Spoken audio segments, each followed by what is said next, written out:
Hey, welcome back to the shop. So,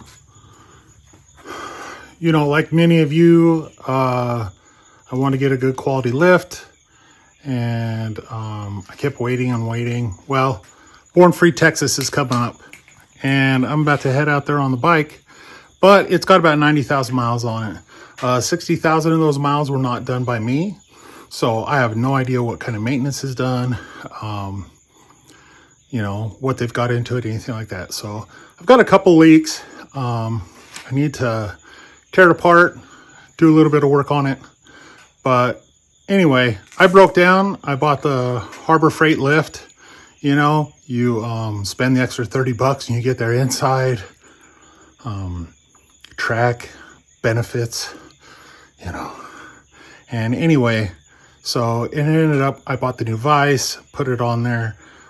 It's working pretty good. As you can see, the bagger's on there. It's lifted all the way up. For what I'm going to do just with this bike, sure, it's pretty good. If I was going to do, if I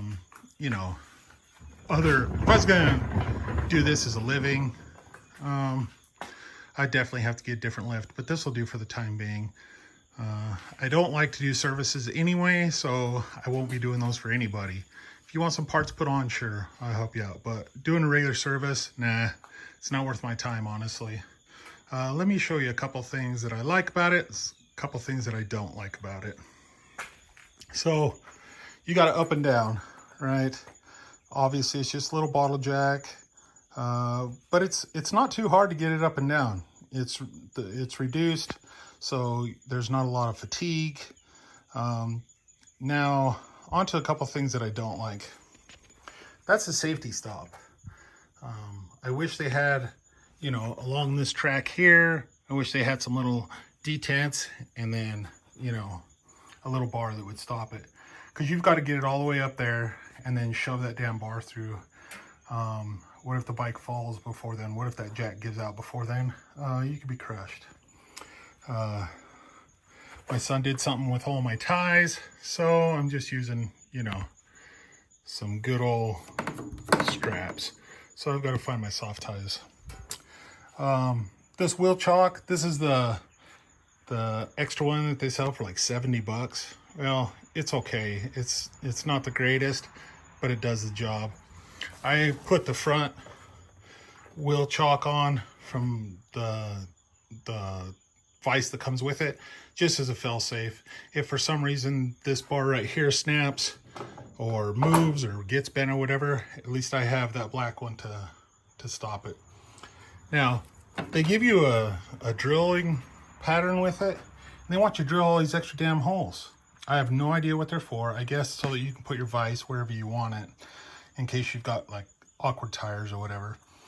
But that was really hard to get through. But so far, it's working pretty well. Now, we'll give you a tip on drilling those holes. What I did on the first set is, dulled 2 1/2-inch drill bits. And then I came to my senses, and on the other side, drill a small hole, just a pilot hole. And then I've got a 1/2-inch step bit, and that worked amazing. I got through that in maybe a minute or so.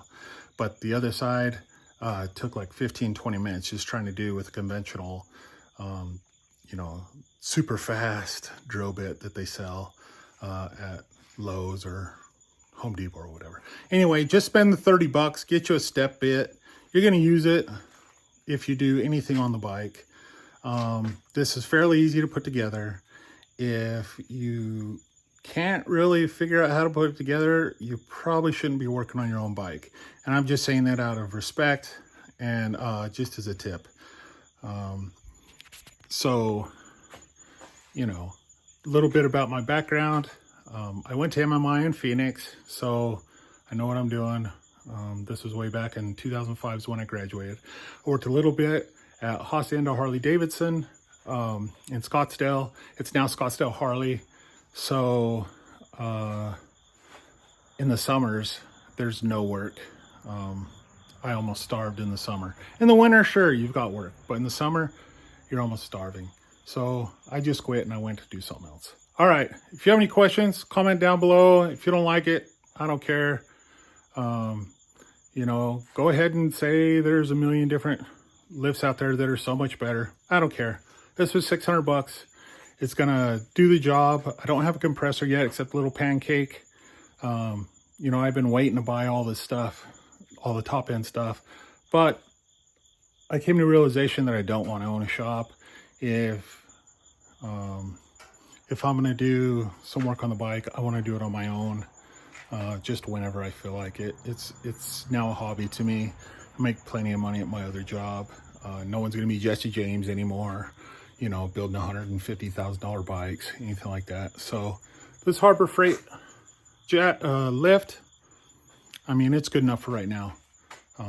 Do I want a different one? Absolutely. I'd like a handy lift, but you know, they're like $2,000. This was 600 bucks out the door, and they're giving away a free bucket if you spend 30 bucks. I mean, that's $5 in your pocket. All right, guys. Anyway, ride safe. Next video coming up, I'm gonna break open the cam chest and see if I even have anything left of the tensioners. I didn't feel like riding 2,500 miles and just risking it, so we're gonna do some work on the bike, and you'll get to see what's in there along with me. I'm not gonna do any theatrics and, oh my goodness, look at what's in there, and pull it off and there's a Screaming Eagle set up. I'd love that, but I doubt it. I think it's all stock. Anyway, we'll find out on the next video. Thanks.